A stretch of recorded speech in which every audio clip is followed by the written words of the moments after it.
భర్త పేడ కొంత పిల్లల పేడ కొంత చేసుకున్నాడంతా చిన్న చిన్న కమతాలుగా మారిపోయాడు. కుటుంబాలు వేరుపడ్డాయి కానీ రేషన్ కార్డు మాత్రం వేరు పడలేదు. ఇవాళ ఏమంటున్నారు, ఒకటే కుటుంబంలో రేషన్ కార్డు కనుక ఉంటే అది ఎంత పెద్ద కుటుంబం అయినా కూడా 5 అకౌంట్ల పేరిట 6 అకౌంట్ల పేరిట రుణం ఉన్నప్పటికి కూడా అది 4 లక్షలు 5 లక్షలు ఉన్నప్పటికి కూడా అందరినీ కలిపి మేము ఇచ్చే రుణం మాత్రం 2 లక్షల రూపాయల వరకు మాత్రమే చేస్తాం తప్ప దానికంటే ఎక్కువ చెయ్యము. అంటే ఏం కాబోతుంది, ఈ 2 లక్షల రూపాయల రుణమాఫీ చేయాలంటే కూడా మీరు అందరూ కలిసి ఇంకా ఎంతైతే ఎక్స్ట్రా ఉన్నారో అది 50,000 ఎక్స్ట్రా ఉన్నారా, 1,00,000 రూపాయలు ఎక్స్ట్రా ఉన్నారా, 4 లక్షలు ఎక్స్ట్రా ఉన్నారా, అదంతా కడితే తప్ప మేము 2 లక్షల రూపాయలు ఇవ్వమనే నిబంధన పెట్టి. రెండో మాట ఏం చెప్తున్నారు, ఇవాళ పెద్ద కుటుంబాలు కాకుండా చిన్న కుటుంబాల్లో కూడా భార్య పిల్లలు అసలు ఏర్పడని ఉమ్మడి కుటుంబం అయినప్పటికి కూడా వాళ్ళకు కూడా మరి నా భార్య పేట 90,000 ఉన్నది, మా భర్త పేట 1,40,000 ఉన్నది అంటే ఎవరిది వాళ్ళకు రుణమాఫీ జరగదు ఇక్కడ. భార్య పేట రుణమాఫీ 90,000, భర్త పేట రుణమాఫీ జరగదు ఇక్కడ. మళ్ళీ భార్య భర్త ఇద్దరిని కలిపి 2 లక్షల రూపాయల వరకే తప్ప ఇంత తెలియదు.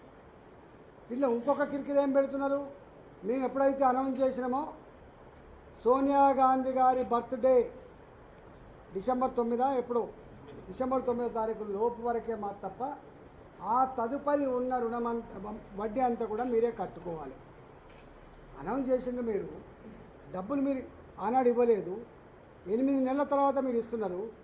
8 నెలల తర్వాత ఇస్తున్నది బాధ్యులు మీరే అయినప్పుడు రైతుల దగ్గర మళ్ళీ వడ్డీ ఎట్లా వసూలు చేస్తారో రేవంత్ రెడ్డి గారి ప్రభుత్వం సమాధానం చెప్పాలని చెప్పి నేను డిమాండ్ చేస్తాను. ఇవాళ అసలు కథ ఏంటంటే ఉద్యోగులు, ప్రభుత్వ ఉద్యోగులు, రిటైర్డ్ ఉద్యోగులు లేదా రేషన్ కార్డు లేని వాళ్ళు, ఐటీ రిటర్న్ చేసేవాళ్ళు ఈ మధ్య మీరు చూస్తూ ఉన్నారు. ఇవాళ మీరు కూడా ప్రెస్ వాళ్ళు కూడా ఒక కారు కొనుక్కుందామని పోయినా, మీ అబ్బాయికి ఏదైనా ఫారెన్ పంపాలని రుణం పొందాలని ప్రయత్నం చేసినా, ఏదైనా ఇల్లు రుణం తీసుకోవాలని చెప్పి ప్రయత్నం చేసినా, ఎడ్యుకేషన్ లోన్ తీసుకోవాలని ప్రయత్నం ఉద్యోగులు, పెద్ద ఐటీ రిటర్న్ చేసేవాళ్ళు, చిన్న వాళ్ళు కూడా ఎవరైతే ఐటీ రిటర్న్ చేస్తారో పాన్ కార్డు కోసం వాళ్ళకు కూడా ఎలిజిబిలిటీ లేదు. అంటే అర్థం ఏంటంటే వాళ్ళు చెప్పిన ఎస్ఎల్బీసీ చెప్పిన 72 లక్షలు పోయింది, రేవంత్ రెడ్డి గారు ఎన్నికల ముందు చెప్పిన 64 లక్షలు పోయింది, చివరికి రుణమాఫీ చేసే ముందు 49 లక్షల రూపాయలు 49 లక్షల మంది అని చెప్పి అది పోయింది. ఇవాళ ఇవన్నీ తీసేయంగా మిగిలింది మాత్రం కేవలం 22 లక్షలకి ఇస్తారా, 23 లక్షలకి ఇస్తారా, మొత్తం చూడాలి. ఇది రేవంత్ రెడ్డి గారి రుణమాఫీ పరిస్థితి. రైతులంతా కూడా ఆందోళన ఉన్నారు. ఎక్కడికి పోయినా కూడా బాధ ఏంటంటే కాగితాలు పట్టుకొని తిరగడాని దగ్గర తిరుగుతున్నారు, బ్యాంకుల దగ్గర పోయి కాళ్ళు మొక్కుతున్నారు, రాజకీయ నాయకుల దగ్గరకు వస్తున్నారు. ఏమవుతుందో ఇవాళ తెలంగాణ పల్లెల్లో రైతాంగానికి కంటి మీద కునుకు లేకుండా ఇవాళ ఎవరికైతే రుణమాఫీ కాలేదో ఆందోళనతో తిరుగుతూ ఉన్నారు, వాళ్ళు బాధపడుతున్నారు. కళ్ళ ముందు వాళ్ళకి వచ్చే నాకు రాకపోయింది. దీనికి మళ్ళీ అసలు కథ ఏంటంటే కేసీఆర్ ఆనాడు రైతు బంధు పేరిట 5,000 రూపాయలు క్రాప్కి ఇచ్చేది. అంటే 2 క్రాపులు కూడా 10,000 రూపాయలు, 1,50,000 ఎకరాలు, దాదాపు 1,40,40,00,000 ఎకరాల నుంచి మొదలుపెట్టి 1,50,00,000 వరకు ఫస్ట్ పంటకి ఇచ్చేది.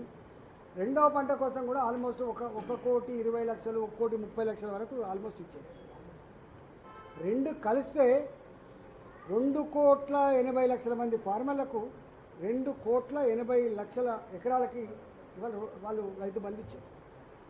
అంటే దాదాపు నాకు తెలిసి 13,000 కోట్లు 13,500 కోట్లు వాళ్ళకు రైతు బంధు వచ్చింది.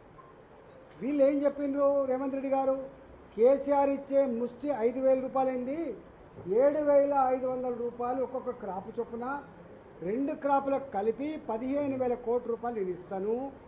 అంతేకాకుండా ఇంకొక అడుగు ముందుకేసి ఇవాళ లీజ్ ఫార్మర్స్ ఎవరైతే ఉన్నారో, కౌలు రైతులు ఎవరైతే ఉన్నారో కౌలు రైతాంగానికి కూడా ఎకరానికి 12,000 రూపాయలు ఇచ్చే ప్రయత్నం చేస్తాం. దీనికి తోడుగా ప్యాడీ ఒక్కొక్క క్వింటాలకు 500 రూపాయలు మేము వాళ్ళకు బోనస్ ఇస్తామని కూడా చెప్పింది. ఇదంతా నేను చెప్పింది కాదు, వాళ్ళ 6 గ్యారంటీలు 66 హామీలు 420 రకాల పనులు ఇవన్నీ సోనియా గాంధీ గారి సమక్షంలో, రాహుల్ గాంధీ గారి సమక్షంలో, ప్రియాంక గాంధీ గారి సమక్షంలో యువ పాలసీ కావచ్చు, మహిళా పాలసీ కావచ్చు, రైతు పాలసీ కావచ్చు, విద్యార్థి పాలసీ కావచ్చు, ఇవన్నీ కూడా రిలీజ్ చేసి నేను ఒక్కడే స్టేట్గా అడుగుతా ఉన్నా. ఇవాళ పంట జూన్లో వేస్తాం, ఇవాళ వచ్చింది ఆగస్టు మంత్కి వచ్చింది, ఇంతవరకు రైతు బంధు ఇవ్వలేకపోయినావు. నేను అడుగుతా ఉన్నా, రైతు బంధు కూడా వాళ్ళ లెక్క ప్రకారంగా 7,500 రూపాయలు కనుక ఇస్తే ఇవాటికి 10,500 కోట్ల రూపాయలు రైతు బంధు పెట్ట రైతాంగానికి రావాలి. కానీ వీళ్ళు ఇచ్చింది మాత్రం రైతు బంధు ఇవ్వలేదు, రైతు బంధు ఇవ్వలేదు.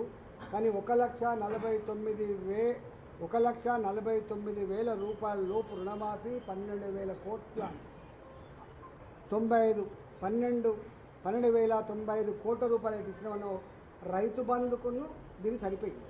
అంటే ఈయన ఇచ్చింది ఎక్స్ట్రా 1 రూపాయి కూడా లేదు.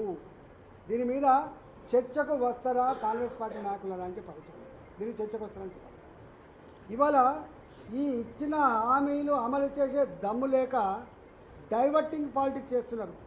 ఆనాడు అదే డైవర్టింగ్ పాలిటిక్స్ చేసిన, మళ్ళీ ఈయన కూడా అదే డైవర్టింగ్ పాలసీ చేస్తున్నారు.